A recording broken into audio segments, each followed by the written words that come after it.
Hello नमस्कार दोस्तों। और कैसे हैं आप लोग? ओके। आज भारतीय संविधान एवं राज्य व्यवस्था में आज हम लेकर आए हैं कि भारतीय संविधान की विशेषताएं। इससे पहले वाला वीडियो हमारा था प्रस्तावना के जो प्रमुख शब्द थे उनका क्या अर्थ है उसके बारे में पिछला वीडियो था।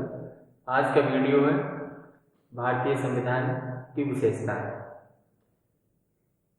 भारतीय संविधान की विशेषताएं स्टार्ट करने से पहले प्लीज़ हमारे जो भी नए व्यूअर्स हैं हमारे चैनल को जरूर सब्सक्राइब करें और इस वीडियो का लिंक आप अपने दोस्तों के साथ शेयर कर सकते हैं और प्लीज़ अपने कमेंट भी हमें लगातार आप हमें भेजते रहें। और हमारा फेसबुक पेज लाइक करने के लिए आप नीचे डिस्क्रिप्शन में जाके हमारा फेसबुक पेज लाइक कर सकते हैं। इंस्टाग्राम पे आप फॉलो भी कर सकते हैं। तो आइए स्टार्ट करते हैं भारतीय संविधान की विशेषताएं। भारतीय संविधान की विशेषताएं, कुछ विशेषताओं के टॉपिक कुछ ज़्यादा ही है, इसलिए मैं भारतीय संविधान की विशेषताओं को 2 वीडियो में बांटना चाहता हूँ। अगर एक ही वीडियो में अगर बताऊँगा आपको तो वीडियो काफ़ी हद तक बड़ी हो सकती है। तो इसलिए कुछ विशेषताएं मैं आज की वीडियो में और कुछ विशेषताएं मैं अगली वीडियो में आपके पास पहुंचा दूंगा। तो आज 3 और 7 विशेषताएं आज देखते हैं भारतीय संविधान की 7 विशेषताएं, बाकी अगली वीडियो। स्टार्ट करते हैं। पहली विशेषता, भारतीय संविधान की पहली विशेषता विस्तृत एवं लिखित संविधान। यानी भारत का जो संविधान है वो विस्तृत संविधान है। यानी कि भारत का संविधान अन्य देशों के संविधान से काफ़ी बड़ा है, काफ़ी विशाल है और लिखित संविधान भी है। भारत का संविधान विस्तृत है एवं लिखित भी है। विस्तृत होने का कारण है कि हमारा जो संविधान है उसमें 395 अनुच्छेद, 12 अनुसूचियाँ और 22 भाग हैं, इसलिए वो काफ़ी विस्तृत है। मूल संविधान जो हमारा मूल संविधान था उस मूल संविधान में 395 अनुच्छेद थे और 8 अनुसूचियाँ थी और 22 भाग थे। फिर बाद में संशोधन करके अनुसूचियों जो कि मूल संविधान में 8 थी उन्हें बढ़ा दिया गया। बढ़ाने के बाद 8 से अनुसूचियाँ 12 अनुसूचियाँ कर दी गई। अब वो 12 अनुसूचियाँ 8 से जो 12 की गई थी, यानी 4 जो अनुसूचियाँ बढ़ाई गई थी वो अलग अलग संविधान संशोधन करके बढ़ाई गई थी। कब संशोधन हुआ, किस संविधान संशोधन में वो अनुसूची बढ़ी, उसके लिए आप हमारा पिछला वीडियो जो कि अनुसूचियों का है आप उसे देख सकते हैं। तो मूल संविधान में 395 अनुच्छेद और 8 अनुसूचियाँ 22 भाग हैं और वर्तमान में 395 अनुच्छेद, 12 अनुसूचियाँ 22 भाग हैं। और देखेंगे कि गणना की अगर दृष्टि से देखा जाए तो हमारे संविधान में 395 अनुच्छेद हैं। गणना की दृष्टि से अगर देखा जाए, अगर गिनती करेंगे तो है तो 395 अनुच्छेद, यानी कि जो संविधान अगर खोलेंगे आप उसका लास्ट देखेंगे अनुच्छेद, तो अनुच्छेद तो 355 में ही है। मगर अगर आप गणना की उसे दृष्टि से देखेंगे यानी कि आप उसे गिनेंगे तो हमारे अनुच्छेद निकलते हैं 463। अनुसूचियाँ 12 रहेंगी और जो 22 भाग थे अगर उन्हें गणना की दृष्टि से देखेंगे तो 25 भाग आपको मिलेंगे। तो गणना की दृष्टि से 463 अनुच्छेद, 12 अनुसूचियाँ और 25 भाग हैं। भारत का संविधान सर आइवर जेनिंग्स थे, बड़े ही राजनीतिज्ञ थे, जिन्होंने बताया कि भारत का जो संविधान है सबसे बड़ा विस्तृत और सबसे बड़ा लिखित संविधान है। बात करें कि अन्य देशों के संविधान की, तो अमेरिका का जो संविधान है वो भी है लिखित संविधान, मगर वो संविधान, अमेरिका का संविधान सबसे छोटा संविधान कहलाया जाता है, क्योंकि अमेरिका के संविधान में केवल 7 अनुच्छेद ही हैं। और अन्य देशों की बात करें तो कनाडा में 147 अनुच्छेदों का संविधान है और ऑस्ट्रेलिया की बात करें तो 128 अनुच्छेदों का संविधान है। यानी कि अन्य देशों की अपेक्षा भारत का संविधान विस्तृत एवं लिखित संविधान है। लिखित संविधान में बात करें तो भारत का लिखित संविधान है, अमेरिका का लिखित संविधान है, मगर जो ब्रिटेन का संविधान है वो अलिखित संविधान है। यानी कि जो इंग्लैंड का ब्रिटेन है जिसे कहते हैं, उसका जो संविधान है वो अलिखित संविधान है। वो संविधान ब्रिटेन की जो पुरानी परंपराएं हैं और जो पुरानी प्रथाएं हैं उस पर आधारित है। अपना भी संविधान कुछ पुरानी परंपराओं प्रथाओं पर आधारित है, मगर अपना संविधान है लिखित संविधान और ब्रिटेन का संविधान अलिखित संविधान है। तो बात हो गई विस्तृत एवं लिखित संविधान की। अगली विशेषता देखते हैं। भारत का संविधान के अंतर्गत प्रभुता संपन्न, यानी भारत का संविधान प्रभुता संपन्न संविधान है, समाजवादी संविधान है, पंथ निरपेक्ष के बारे में भी वर्णन किया गया है, लोकतांत्रिक और गणराज्य। प्रभुता संपन्न, समाजवादी, पंथ निरपेक्ष, लोकतंत्रात्मक, गणराज्य क्या चीज़ है, इनका क्या अर्थ है, वो आप हमारी प्रस्तावना के प्रमुख शब्दों की मैंने वीडियो, इससे पिछली वाली जो वीडियो है उसमें आप इसका अर्थ देख सकते हैं। तो यहाँ इसे बताने की कोई ज़रूरत नहीं, इसके लिए आप हमारा पिछला वीडियो देख सकते हैं। फिलहाल ये भी हमारे संविधान की विशेषताएं हैं। अगली विशेषता की बात करते हैं, संसदीय शासन प्रणाली। भारतीय संविधान की एक दूसरी यानी कि तीसरी जो विशेषता है वो है संसदीय शासन प्रणाली। संसदीय शासन प्रणाली का अर्थ बताने से पहले हम बताते हैं कि जो शासन प्रणाली है वो दो प्रकार की होती है। पहली अध्यक्षात्मक शासन प्रणाली और दूसरी संसदीय शासन प्रणाली। अध्यक्षात्मक शासन प्रणाली आपको मिलेगी अमेरिका में, और संसदीय शासन प्रणाली आपको मिलेगी हमारे भारत में, और जो हमारा इंग्लैंड है इंग्लैंड में भी मिलेगी। यानी कि संसदीय शासन प्रणाली दो टाइप की होती है, अध्यक्षात्मक शासन प्रणाली, संसदीय शासन प्रणाली। अध्यक्षात्मक जो शासन प्रणाली है अमेरिका में, और संसदीय शासन प्रणाली वो हमारे इंग्लैंड में और हमारे भारत में भी है। संसदीय शासन प्रणाली का मतलब समझते हैं, यानी कि संसदीय शासन प्रणाली में कार्यपालिका का जो वास्तविक प्रधान होता है वो राष्ट्रपति होता है। यानी कि जो नियम और जो उपबंध, जो नीति कानून है या नियम है या उपबंध है, उनको जो लागू करने का काम होता है वो कार्यपालिका का होता है। यानी कि तो कार्यपालिका का काम होता है संसद द्वारा यानी कि विधायिका द्वारा बनाई गई विधियों को संचालित करना या लागू करना। तो कार्यपालिका का वास्तविक प्रधान राष्ट्रपति होता है।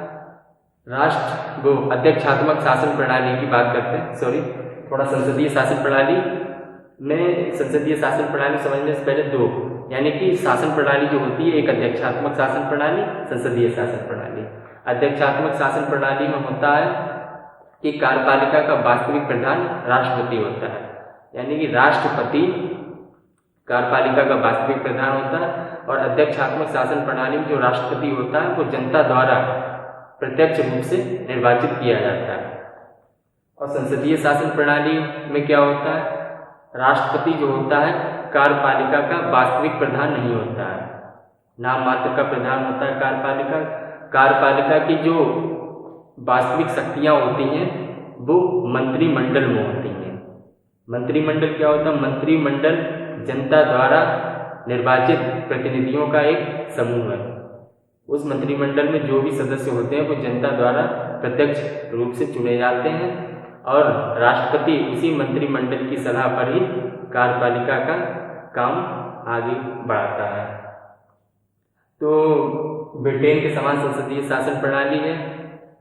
संसदीय शासन प्रणाली राज्यों में भी होती है और केंद्रों में भी होती है। केंद्र में जो प्रणाली होती है वो उसे संसद के अंतर्गत रखा जाता है, और राज्य की जो शासन प्रणाली होती है वो विधान मंडल के अंतर्गत आती है।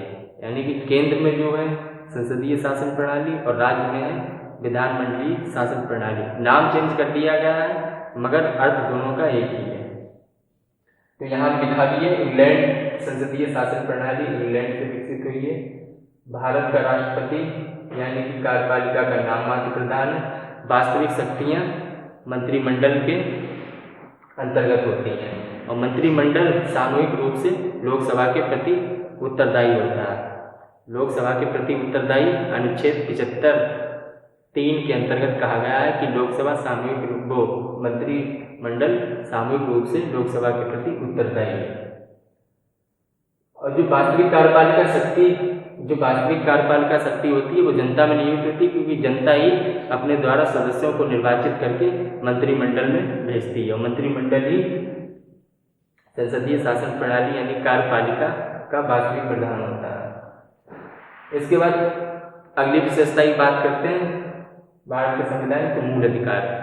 मूल अधिकार भारतीय संविधान ने हमारे भारतीय नागरिकों को कुछ अधिकार भी प्रदान किए गए। उन अधिकारों के बारे में हम जो मूल अधिकार पढ़ेंगे, क्या क्या अधिकार प्रदान किए, तो उस वीडियो में आपको बताएंगे मूल अधिकार कौन कौन से दिए गए, क्या क्या दिए। फिलहाल अभी देखते हैं कि मूल अधिकार भी भारतीय संविधान की विशेषता है, जो कि संविधान के भाग 3 में दे रखे हैं। भाग 3 में मूल अधिकारों की संख्या 6 है, यानी भाग 3 में नागरिकों को 6 मूल अधिकार दिए जा चुके हैं। वर्तमान में 6 मूल अधिकार हैं, मगर इससे पहले भारतीय नागरिकों को संविधान द्वारा 7 मूल अधिकार प्रदान थे। लेकिन 44वें संविधान संशोधन 1978 द्वारा जो 7वां अधिकार था, मूल अधिकार संपत्ति का अधिकार, वो भाग 3 में से हटाकर हमारे अनुच्छेद 300 का के अंतर्गत रख दिया गया है। और 300 का के अंतर्गत जो संपत्ति का अधिकार वो मूल अधिकार ना होकर अब केवल विधिक अधिकार रह गया है। मूल अधिकार का अगर कोई मूल अधिकार वो अधिकार है कि उसकी अवहेलना नहीं की जा सकती है, यानी कि राज्य या केंद्र सरकार कोई ऐसा नियम या उपबंध नहीं बनाएगा ताकि मूल अधिकारों का उल्लंघन हो। इसलिए अगर मूल अधिकारों का उल्लंघन होता है तो उन मूल अधिकारों का संरक्षण हमें कौन प्रदान करता है? न्यायालय। इसलिए मूल अधिकारों को संरक्षण न्यायालय प्रदान करता है। तो मूल अधिकार विशेषता हो गई। अगली, राज्य के नीति निर्देशक तत्व। यहाँ मूल अधिकार ये अधिकार जो है नागरिकों को प्राप्त है। राज्य के नीति निर्देशक तत्व के अंतर्गत जो भी अधिकार है वो राज्यों को प्राप्त है, यानी कि ये नागरिकों के अधिकार है, ये राज्यों के अधिकार है। यानी कि राज्य के नीति निर्देशक तत्व में जो भी अधिकार है वो राज्यों को प्राप्त है। और राज्य के नीति निर्देशक तत्व जो है वो भारतीय संविधान के भाग 4 में, भारत के संविधान में भाग 4 में अनुच्छेद 36 से 51 तक।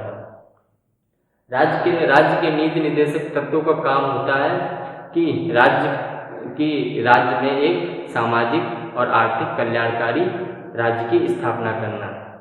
राज्य के नीति निर्देशक तत्व होते हैं वो कल्याणकारी राज्य की स्थापना करते हैं। राज्य के नीति निर्देशक तत्व क्या है वो हम आगे चलकर आपको बताएंगे कि राज्य के नीति निर्देशक तत्व क्या है। फिलहाल अभी इतना ही रखिए कि राज्य के नीति निर्देशक तत्व भाग 4 में अनुच्छेद 36 से 51 है जो राज्यों को प्राप्त है। राज्य के नीति निर्देशक तत्व के बाद अगली विशेषता आती है मूल कर्तव्य की। मूल कर्तव्य से पहले हम राज्य के नीति निर्देशक तत्व में एक और बात बता दें कि एक सर ऑस्टिन थे, बड़े राजनीतिक थे। उन्होंने राज्य के नीति निर्देशक तत्वों को हमारे राज्य की आत्मा के रूप में संज्ञा दी है। ऑस्टिन ने नीति निर्देशक तत्व को राज्य की आत्मा कहा है। मूल कर्तव्य, अगली विशेषता मूल कर्तव्य की जिस प्रकार अधिकार नागरिकों को प्राप्त है उसी प्रकार नागरिकों को मौलिक कर्तव्य भी प्राप्त है। मौलिक कर्तव्य क्या है वो भी हम आगे की वीडियो में जब भी कभी आएंगे आगे बताएंगे। तब तक देखते हैं कि मूल कर्तव्य क्या विशेषता है। तो मूल कर्तव्य जिस प्रकार नागरिकों को अधिकार प्राप्त है उसी प्रकार नागरिकों को कर्तव्य प्राप्त किए गए हैं संविधान द्वारा। अब वो मूल कर्तव्य हमारे भाग 4 का के अनुच्छेद 51 का के अंतर्गत दिए गए हैं और इन मूल कर्तव्यों की संख्या है 11। इन मूल कर्तव्यों की संख्या है 11। मूल संविधान में जो हमारा मूल संविधान था उसमें मौलिक कर्तव्यों की संख्या 10 थी, मगर 86वें संविधान संशोधन 86वां संविधान संशोधन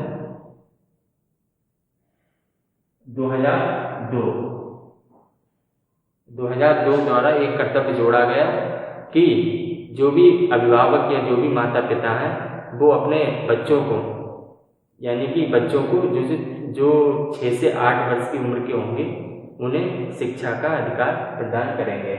यानी कि मूल संविधान में 10 थे, फिर बाद में 86वां संविधान संशोधन 2002 द्वारा एक संविधान जोड़ा गया जिसमें कहा गया कि जो भी माता पिता या अभिभावक होंगे वो अपने बच्चों को शिक्षा प्रदान करेंगे। ये मूल कर्तव्य 86वें संविधान 2002 द्वारा जोड़ा गया। मूल कर्तव्य क्या है? वही जो जिस प्रकार नागरिकों को अधिकार प्रदान है उसी प्रकार कर्तव्य नागरिकों को प्रदान, और कर्तव्य क्या है वो आगे वीडियो में बताएंगे। तब तक एक लास्ट जो विशेषता है वो बताते हैं। स्वतंत्र न्यायपालिका। स्वतंत्र न्यायपालिका भी इन्हीं की तरह संविधान की एक विशेषता है जिसमें न्यायपालिका का काम है कि संघ व राज्यों के मध्य, अगर केंद्र सरकार या राज्य सरकार के मध्य कोई भी विवाद होता है तो उसका निपटारा हमारी न्यायपालिका ही करती है। और संविधान के अंतर्गत जो भी नियम व उपबंध दिए हैं उनका संरक्षण भी हमारा न्यायपालिका ही करती है। यानी न्यायपालिका संघ व राज्यों के मध्य विवादों का निपटारा करती है और संविधान को संरक्षण प्रदान करती है। स्वतंत्र न्यायपालिका का मतलब है यानी कि जो भी हमारे यहाँ न्यायपालिका है वो किसी के बंधन में नहीं है, यानी कि वो किसी के दबाव में आकर, यानी न्यायपालिका किसी के दबाव में ना आकर किसी भी प्रकार का न्याय कर सकती है। स्वतंत्र न्यायपालिका का मतलब है ये किसी के भी दबाव में, या केंद्र सरकार हो या राज्य सरकार हो, किसी के भी दबाव में ना आकर न्याय कर सकती है। संविधान का संरक्षण प्राप्त है। और न्यायपालिका को एक संरक्षण और प्रदान है जो कि मूल अधिकार। अगर मूल अधिकार किसी व्यक्ति के मूल अधिकारों का उल्लंघन हो रहा है तो उसका संरक्षण भी स्वतंत्र न्यायपालिका, जो कि सुप्रीम कोर्ट या हाई कोर्ट, वो हमारे मूल अधिकारों का भी संरक्षण प्रदान करती है। तो आज रही ये 7 विशेषताएं। बाकी विशेषताओं की हम अगले वीडियो में बात करेंगे। तब तक के लिए प्लीज़ जो भी हमारे नए व्यूअर हैं प्लीज़ हमारे चैनल को जरूर सब्सक्राइब करें और अपने साथियों के साथ इसे जरूर शेयर करें। और हमें इंस्टाग्राम पे और फेसबुक पेज भी हमारा लाइक कर सकते हैं। ठीक है, धन्यवाद। जय हिंद, जय भारत।